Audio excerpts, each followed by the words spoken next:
Olá, sou Alexandre Leguizamo dos Santos e falaremos a seguir sobre o modal aquaviário.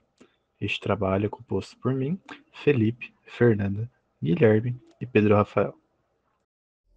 Começar pela história do Brasil com a navegação. Foi por meio de embarcações que o Pedro Álvares Cabral e a sua tripulação eles chegaram nas terras brasileiras. E por aqui os nativos também já percorriam os rios com canoas e jangadas. No entanto, houve dois marcos do transporte aquaviário no Brasil.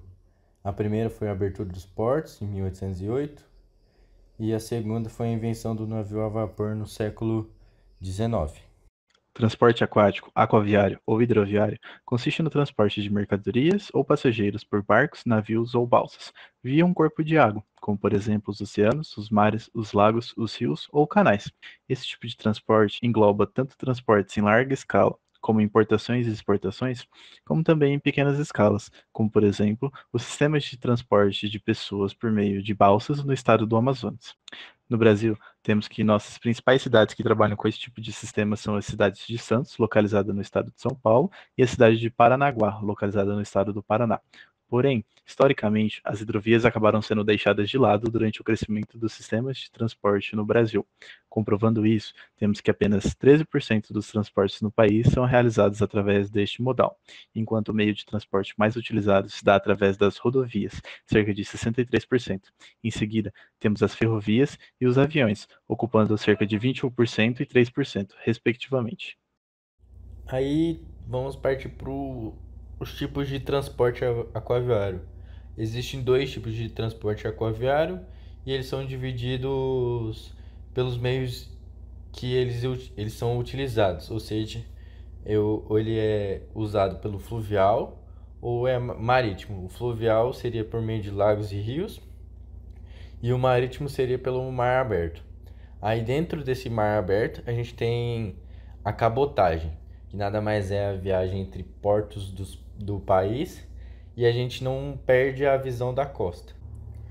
As características do aquaviário é a grande capacidade de carga, por geralmente é pelo marítimo que possui essa grande quantidade de carga, o baixo custo de transporte, bastante seguro, possui pouca taxa de acidentes, baixo custo de manutenção.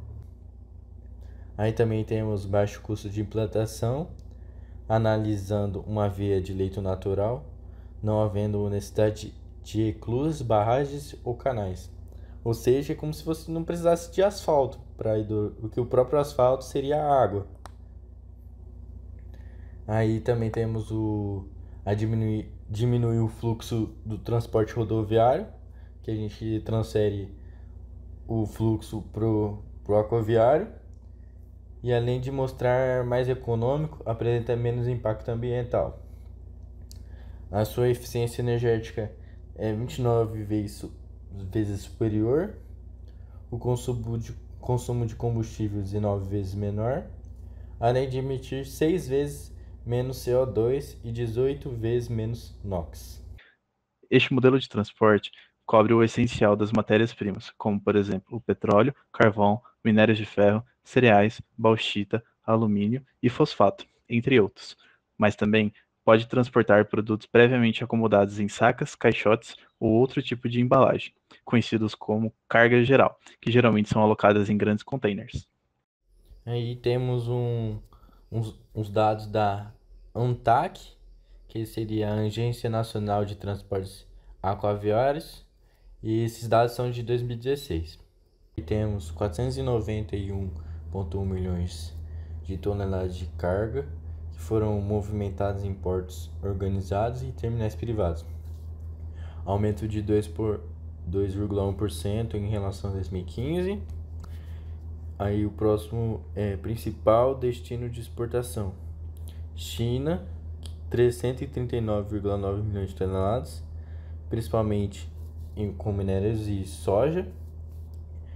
Aí importação: Estados Unidos, 13,7 milhões de toneladas, principalmente combustíveis e produtos químicos inorgânicos. O próximo dado. Em navegação em vias interiores, 43,7 milhões de toneladas transportadas. Esse número representa um crescimento de 4,6%. O aumento no transporte de longo curso em vias interiores de 1,4 milhões de toneladas, mais 8,4%, enquanto a navegação interior propriamente dita obteve acréscimo de 3,8 milhões de toneladas. Isso dá mais ou menos 28%. Os principais mercadorias transportadas são vários grupos de minérios, sementes e grão, ocupando os primeiros lugares, seguindo dos combustíveis. Em 2015, o Brasil possuía uma rede hidroviária economicamente navegada de aproximadamente 22,33 km, ou seja, o Brasil inteiro tinha, vamos dizer, asfaltado 22.037 quilômetros de hidrovia. Falando internacionalmente, o transporte marítimo é controlado pela IMO, Organização Internacional Marítima, entidade que está relacionada com a ONU, Organização das Nações Unidas. A IMO é um órgão que tem como função promover a segurança dentro do mar, de maneira que garanta a eficiência da navegação e tomar medidas de prevenção em relação à poluição marítima, que pode ser causada pelos navios, sendo eles por acidentes como colisão, por exemplo, ou através das más condições das embarcações. No Brasil, o transporte marítimo é regulado pelos seguintes órgãos governamentais. Temos o MT, Ministério do Transporte, que é o órgão máximo do país, responsável por todos os tipos de modais existentes em território brasileiro e tem como missão controlar e fiscalizar tudo que está relacionado a esta atividade. Temos a STA, que é a Secretaria dos Transportes Aquaviários. Ela é uma atuação parecida com o Ministério do Transporte, mais específica, sendo diretamente responsável por executar a política para os transportes aquaviários no Brasil. A gente tem o DMM, que é o Departamento da Marinha Mercante. Ele é o órgão que está vinculado à STA, ficando responsável pelo controle dos registros de armadores, fretes, acordos bilaterais, conferências de fretes e outros assuntos que são reguladores do transporte marítimo brasileiro.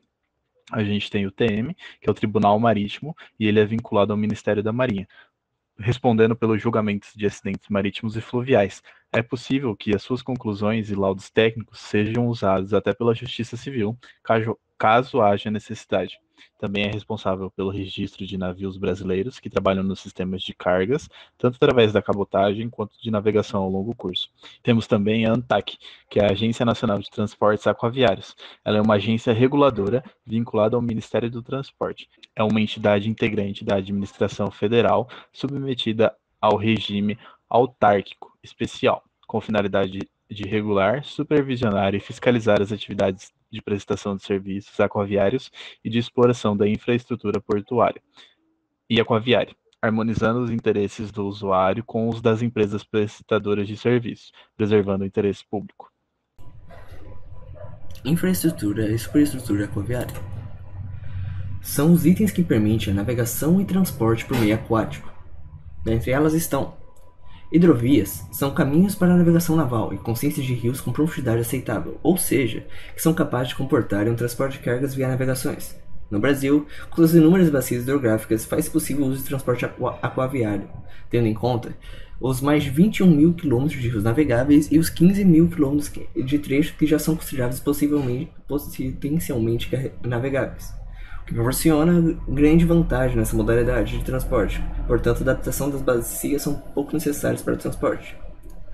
Nesse tipo de navegação, obviamente, sabemos que ela pode comportar muita carga e ser muito útil graças à não necessidade de manutenção constante, fazendo com que ela seja muito mais viável a países como o Brasil, que há falta de dinheiro para esse tipo de manutenção. Eclusas são uma forma de elevador aquático, pois tem como função primária levar as embarcações a transpor os desníveis do terreno encontrado nos rios. Como no exemplo, a embarcação ao chegar em uma eclusa pela porta jusante, ou seja, pelo nível mais baixo entre uma área fechada, por meio de válvulas, A água irá subir, fazendo com que a água levante a embarcação até o nível da porta montante, que irá se abrir, deixando com que a embarcação siga ao próximo nível do rio, fazendo com que assim a gente possa evitar os bloqueios dos desníveis naturais do local onde você está tentando navegar. Um grande exemplo para o uso de inclusa seria o Canal do Panamá, que faz a travessia do Oceano Atlântico ao Pacífico. Ele foi iniciado pela França, mas ela acabou não terminando essa obra, e ela foi só terminada depois de muitos anos pelos Estados Unidos. E essa obra, que abriu o caminho do Oceano Atlântico ao Pacífico, abriu inúmeras rotas comerciais novas para a América do Sul, Central e do Norte, fazendo com que agora a gente tenha um acesso muito mais fácil à Oceania e à Ásia. Ela funciona como os navios entram pelas reclusas de Gatun do Oceano Atlântico, sobem até 2,6 metros acima do nível do mar. Eles seguem viagem por todo o Lago de Gatun até as reclusas de Miguel, que lá já começam o processo de descida deles. Elas seguem pelo Lago de Miralles até as reclusas de Miralles e descem até o Oceano Atlântico. Esse percurso, que foi uma grande obra na área aquaviária, tem em torno de 80 km de comprimento, já que ele abriu muito espaço aqui, já que o processo de cargas navais é o maior que tem, o que mais comporta carga. Os portos são construções com maior investimento no campo naval, por exercício de dragagem e ferramentas de movimento e armazenamento de cargas de alto calibre. Dragagem, ela consiste em retirar o material do solo onde se encontra o porto, fazendo com que os navios que vão chegar até o porto consigam comportar mais carga, já que quanto maior o volume de água abaixo do navio, mais carga ele vai ser conseguido comportar. E essa dragagem acaba sendo algo que cria muita competitividade entre os portos, porque o porto com maior dragagem vai conseguir comportar mais carga, que vai ter mais navios se dando ao luxo de ir lá. Resumindo, você vai ter muito mais movimento de carga em um porto que tem um maior nível de dragagem. A dragagem, por exemplo, é também uma forma de manutenção, já que há uma quebra na própria área onde o porto se está, fazendo com que a dragagem tenha que ser ocorrida em 10 anos. E também no porto, a parte portuária, você tem que ser capaz de lidar com as pressões, impactos e vibrações do local, já que vai estar sempre constante impacto da água assim, no porto, e também o movimento e peso de carga que vai estar acontecendo o tempo todo no porto, por causa da quantidade de itens que vai estar passando por ele. Portanto, o desenvolvimento do porto há um alto estudo sobre ele na hora de se aplicar, como que eles vão aplicar no local uma instalação tão grande como é a portuária. O navio deve apresentar solidez, ou seja, resistir aos impactos que serão feitos em sua superfície, da mesma maneira que deverão resistir aos impactos que a água ocasiona em seu casco. Deve apresentar também uma boa flutuabilidade, ou seja, capacidade de se manter estável e flutuando enquanto está navegando, para que não haja nenhum tipo de complicação grave no decorrer do percurso. E também deve apresentar estanqueidade, que é a capacidade de permanecer na água, de modo que não haja infiltração na parte interna do navio. Partindo para a parte prática, é necessário realizar a melhor combinação entre todos os requisitos citados no anteprojeto, para que haja um bom trabalho na realização da construção, pois o navio é um sistema complexo, onde uma pequena mudança em uma das características irá resultar nas demais. Temos então 2 métodos para a construção do navio: a construção tradicional e a construção modular. A construção tradicional consiste em diversas peças que são montadas em pequenos grupos e que são levadas para esteiras de construção, onde é realizada a união de todas essas peças para formar o navio. Após cerca de 70% da estrutura do navio estar completa, são encaixados alguns acessórios, como leme, eixos e máquinas que irão funcionar no navio. Em seguida, é lançado ao mar e as finalizações são feitas ali mesmo. Já a construção modular é o método mais utilizado hoje em dia, que consiste em construir simultaneamente a parte estrutural, as máquinas, redes elétricas e instalá-las dentro da oficina, em forma de blocos, onde esses blocos são transportados até um dique e unidos uns aos outros. Este método nos traz velocidade muito maior na construção e um preço muito menor, quando comparado ao tradicional. Porém, exige uma capacitação muito maior pela precisão e coordenação na construção dos blocos. Um projeto hidroviário é composto por 4 principais elementos físicos: as vias, as embarcações, as cargas e os terminais. Em relação às vias, com a introdução de novas tecnologias de construção, de informatização, de execução de projetos, é objetivo aplicá-las em canalização. A canalização consiste na construção de represamentos e, consequentemente, em obras de transposição de desnível, como, por exemplo, as eclusas. Obras de regularização do leito dos rios. São obras de engenharia, como diques e espigões, com a finalidade de se obter transporte eficaz dos sedimentos em suspensão e dos depósitos do fundo, estabilidade do curso d'água com mínima erosão das margens, orientação da corrente líquida em determinados trechos do curso d'água, profundidade suficiente e percurso satisfatório para a navegação, e permitir a utilização das águas para outros propósitos.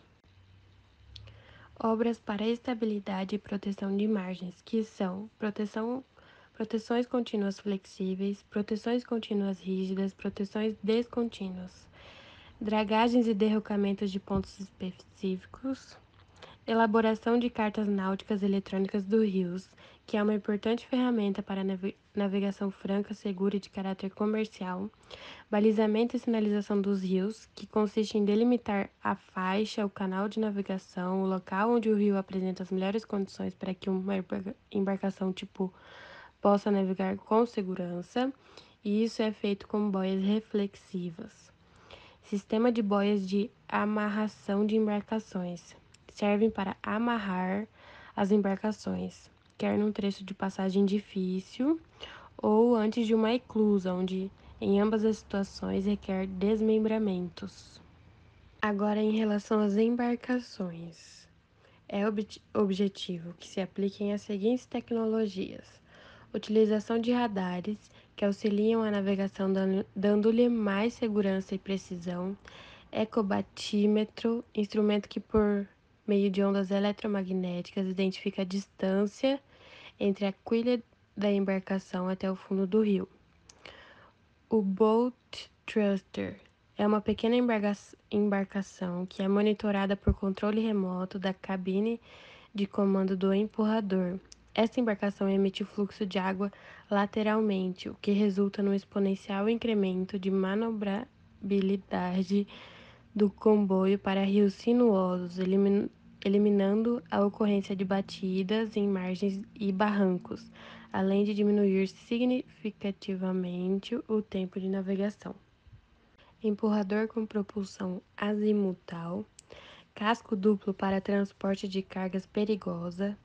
A utilização desse casco duplo nas embarcações é recomendável no caso de transporte de cargas perigosas, tais como os combustíveis e as cargas químicas. Estratégias de tratamento de água de lastro e de incrustação em cascos de navios.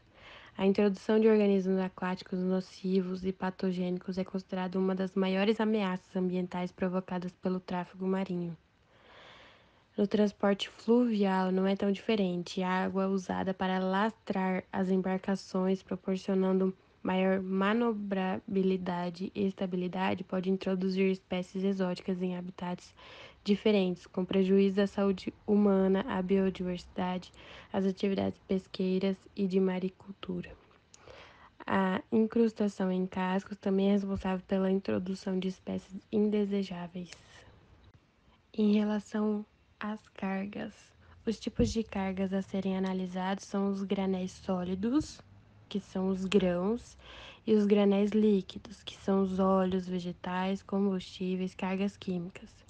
Do ponto de vista ambiental, o que mais impacta negativamente o meio, sem dúvida, são as cargas perigosas, com as quais deve-se com as quais deve-se tomar muito cuidado com o transporte, armazenamento e manuseio desse tipo de carga. O uso de tecnologias apropriadas, mão de obra especializada e implementação de um sistema de gestão ambiental são os objetivos para este elemento, e essas são alternativas inteligentes para que uma empresa de transporte não venha a sofrer maiores problemas com ambientalistas e com a sociedade. E finalizamos com os terminais. Os impactos ambientais relacionados aos terminais referem-se a dois instantes, um quanto à implantação e outro quanto à operação. Quanto à implantação, os impactos são aqueles relacionados ao desmatamento, em alguns casos da mata ciliar, derrocamentos de margens, dragagens iniciais.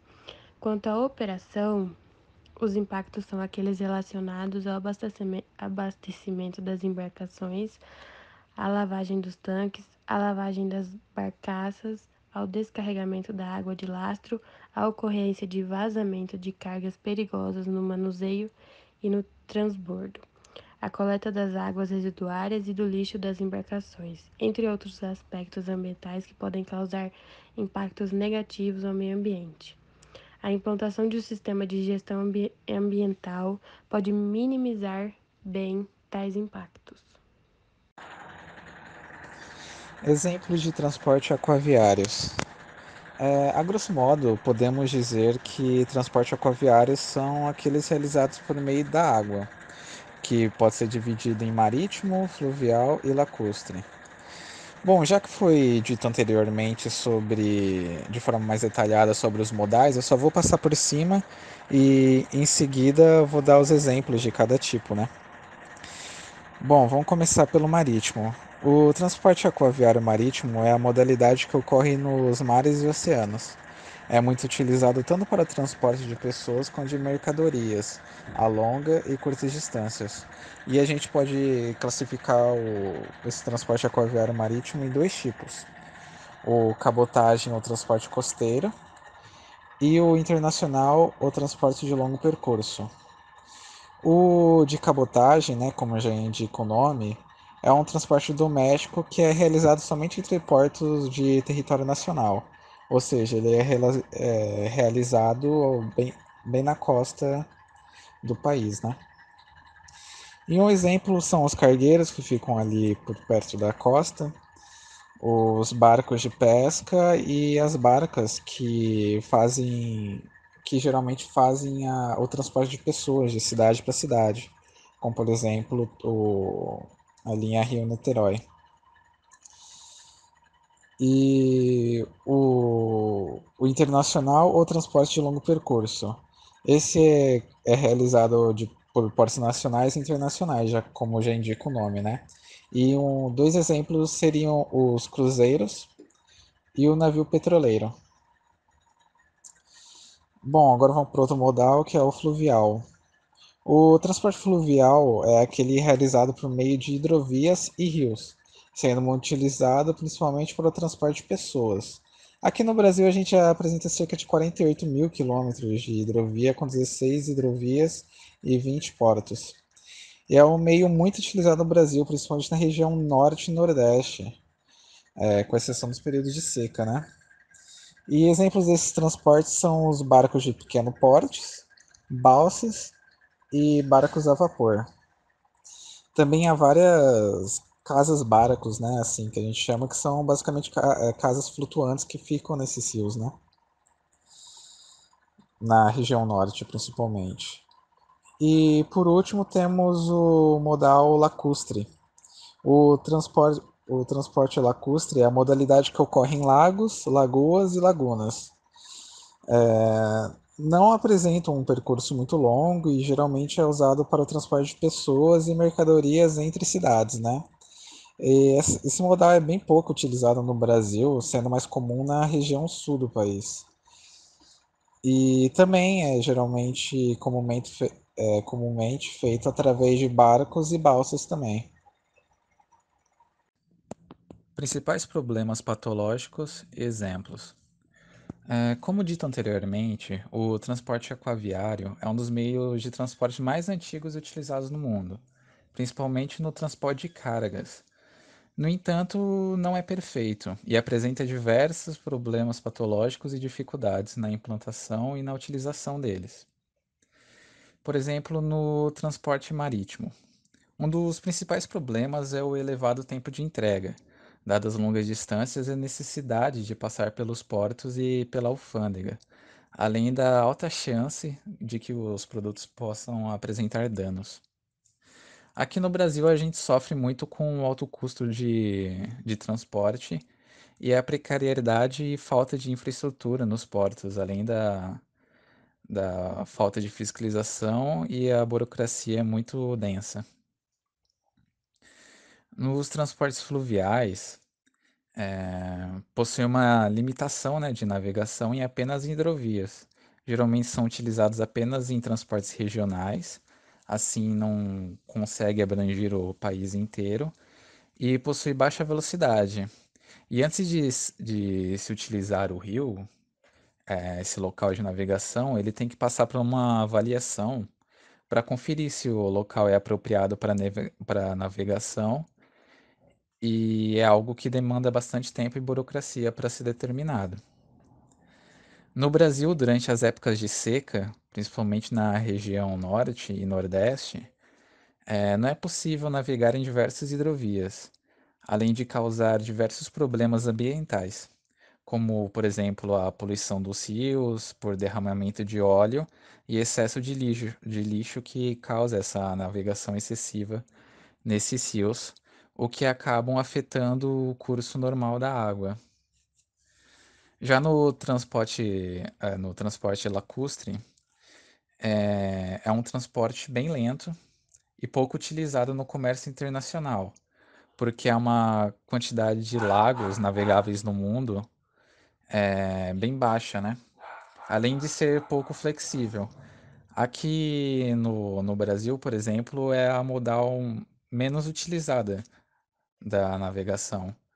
Isso dado a falta de grandes lagos navegáveis, com exceção da região sul do país, que possui já vários portos e lagos que é ótimo para se navegar.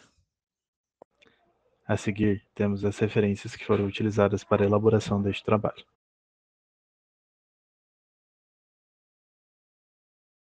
Obrigado.